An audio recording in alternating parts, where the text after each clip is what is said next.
some countries, sport is like the national pastime. That's But in true. the Philippines, some might say that pageantry is the pastime. That's true. You know what? In the Philippines, we have pageants all over the places. Yes, we have pageants in the barangay, in school, national, local. That's why we really love Miss Universe. It's like it's giving pride and putting the Philippines back on the pedestal. That's why there's an added pressure as a candidate coming from a pageant-loving country. But it's a good pressure. I always look up to our former Miss Universe Philippines. They really did well in the competition.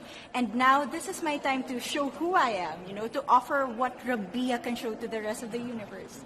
So I'm very happy, and at the same time, I'm excited to make all my kababayans proud. And hopefully I do. Why do you think it is that the Philippines love pageants? They have appreciation for beauty.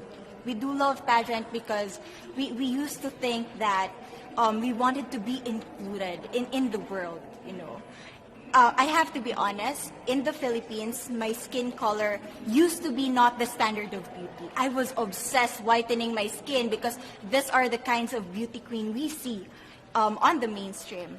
But things were different now.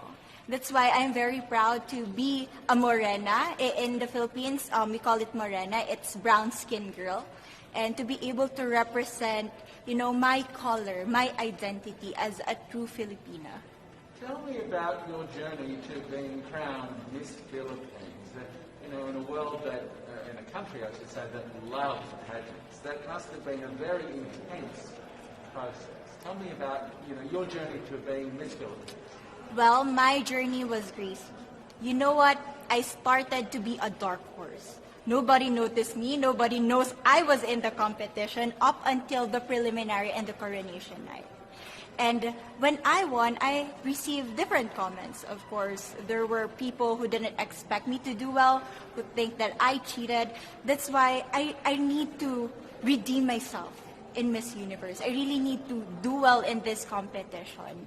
And the thing is, I love pressure. I love criticism. I get better every day with that. You tell me I cannot do that, I turn to you and I'm going to say that, no, I can do it for myself. Good for you. So how does it feel then to be on the global stage? How do you feel to be here in this moment, right now? It's crazy, but I'm overwhelmed with the support, not just from the Filipino community, but also from Thailand, Latin countries who do appreciate me as a candidate, as a person. It motivates me that I am beautiful, I can offer so much in this world, and when somebody believes in you, it gives you that extra energy to really do well and perform well. Do you have a sense with the girls, all of the girls competing, you're competing, but is there a sense of camaraderie with all of the girls? Is there a real spirit to, sort of motivate each other to do better? You know what? I have a different idea about Miss Universe. I thought it's going to be very competitive, in a healthy way, well, of course. But now I can see every girl helping each other, from fixing those hairs, from trying to zip up those outfits. It speaks of the closeness and the kind of camaraderie that we want to have. The goal of Miss Universe is not just to crown one girl, but also to build a genuine and long-lasting friendships among us. Would you say within the Miss Universe world, the contestants, is there a sisterhood? Are you sisters? There is sisterhood. I can say I was able to talk to different representatives from different backgrounds, different cultures. And despite our differences, there's so much to be highlighted in what binds us together. And that is because we want to empower women. We want to have our advocacies. We want to speak for the things that we love. And that's a celebration of women and the beauty that we have. So coming out of this week, obviously you would love to be crowned Miss Universe. Of course. And that would be wonderful, of course, for any of you.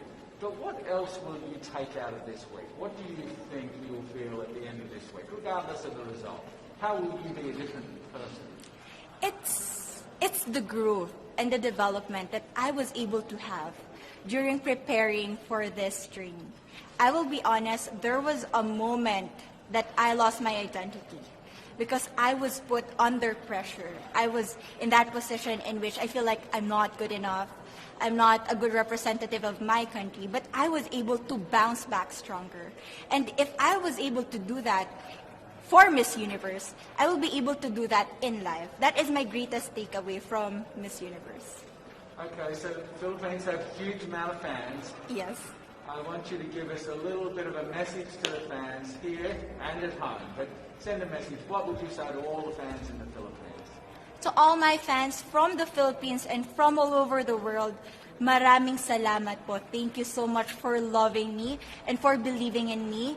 It means a lot to somebody who is so naive in this industry, who has no idea how to become a beauty queen on the first day of my journey. But because of your love and support, I was able to be the woman that I am today. And regardless of the result, I may or I may not win the crown, but one thing is for sure, I'm gonna make you all proud.